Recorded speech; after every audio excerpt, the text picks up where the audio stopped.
आता आपण एक गेम खेळा मस्तपैकी, ही ऑर शी, म्हणजे कोण हे सेटवर करतं. ओके, सेटवर उशिरा कोण येतं तिघांत?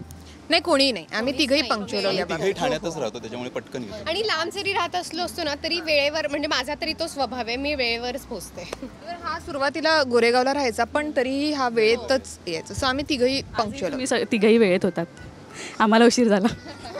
तयार व्हायला उशीर कोण लावतं? बरोबर, मुलींना उशीर लागत असेल, दोघींपैकी कोण उशीर लावतं? अशोक सांगू शकेल आपल्याला. सेमच वेळ लागत असेल दोघींना.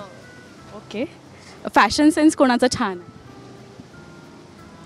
अशोक बोले माझा काय संबंध नसतो. माझं काय, मी फक्त एक कार्गो पॅन्ट घालतो, जॅकेट घालतो वरती, झालं संपलं.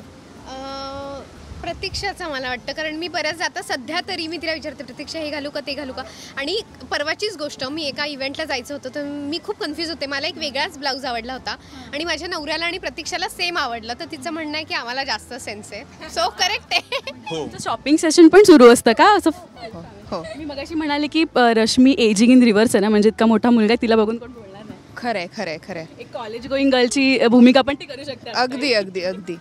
संदूर मामा आता नेक्स्ट ॲड मध्ये ही आहे. ओके, डाएट कॉन्शियस कोण आहे? अशोक. अशोक. ओके, रोज चमचमीत जेवण कोणाला? मला. आता ते मॅगीवरून कळलं. गार्लिक वगैरे टाक मस्त. आणि एकदम एकदम म्हणजे असे सगळे डाऊन होतो आम्ही रात्री 2 वाजले. मग मॅगी घरी जाऊन मॅगी बनवूया आपण, त्यात मस्त ना गार्लिक वगैरे टाक, एकदम चॉप करून मस्त लागेल एकदम, आपण घरी गेल्यावर बनवूया. डिरेक्टर सरांना सांगून ठेव की जर थकले असतील सगळे, मॅगीचा विषय काढा, लगेच सगळे एनर्जाइज होतील. चार्ज. आणि ती तितक्याच आवडीने बनवेल सुद्धा. हो हो, मी नेक्स्ट टाइम येईन तेव्हा नक्की मला तुझ्या हातचं काहीतरी खायचं आहे प्रतीक्षा.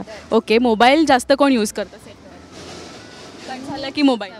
हो, म्हणजे सतत मला तूच कोणीतरी मला विचारलं होतं तू मोबाईलशिवाय राहू शकत नाही का, काही झालं की मीच त्यात काही कामाचं नसतं पण ते उगाच स्क्रोल करण्याची सवय लागली. आणि ना म्हणजे एकदम गुंग होऊन स्क्रोल करते फार एकदम. आमचं असं असतं की ही विचारते माझा फोन कुठे ठेवला, मी बोललो तुझा जाऊ दे, माझा सकाळपासून कुठे मलाच माहित नाही.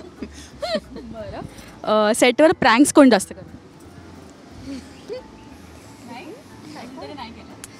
किती वाईट आहे. मला 6 वाजता उठवलं नाही, सकाळी 9ला निघायचं होतं रत्नागिरीवरून. 6 वाजता उठली, आली माझ्या रूममध्ये, मी डोर ओपन केलं, अरे निघायचं ना, गाडी आली. म्हणून 9 वाजता निघायचं, नाही आत्ता निघायचं 6 वाजता, गाडी रेडी, चल पटकन. आणि मी उठलो झोपेत, फेसवॉश घेतला, फेसवॉश वगैरे केला, नंतर मला सांगते अरे मी प्रँक करत आहे, जा झोप. आणि ते पण झोपेत ना.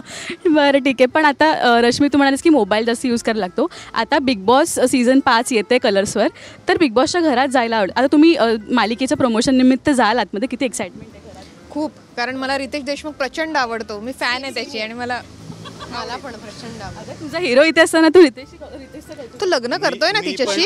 मी पण चाललो जेनेलिया वहिनीला भेटायला. हे बघ, याचं संपतच, याचा उत्साहच संपत नाहीये. पण रश्मी तुला बिग बॉसमध्ये जायला आवडलं असतं का? पण तिथे फोन नाही यूज माहित नाही, बघूया. ॲक्च्युली मला फर्स्ट सीझनसाठी विचारलं होतं पण तेव्हा काही कारणामुळे मला जाता आलं नाही. पण माहीत नाही, आता पुढे बघूया. पण खरंच खूप मजा येणार, कारण का प्रोमो इतके सुपर्ब दिसत आहेत आणि तुमचं बॉन्डिंगही खूप भारी आहे. रील्सही आम्ही बघणार आहोत लवकरच सोशल मीडियावर. So thank you so much guys आणि ऑल द व्हेरी बेस्ट तिघांनी. Thank you so much.